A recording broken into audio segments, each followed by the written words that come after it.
About EMS Visco software. Start the PC. Double-click the shortcut icon of the EMS Visco 2nd on the desktop to start the software.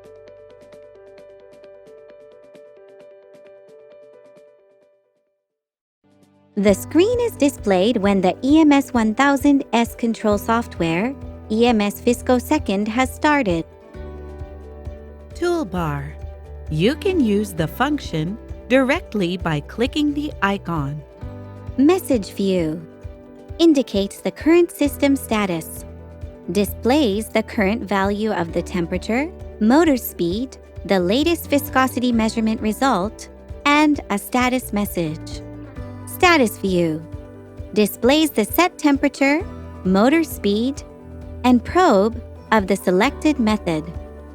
Camera view displays the state around the spherical probe of the camera built inside the main unit.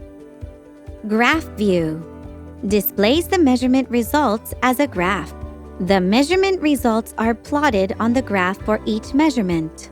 Measurement result view can be searched from the measurement result history using the measurement data and time, sample name, and probe type as keywords.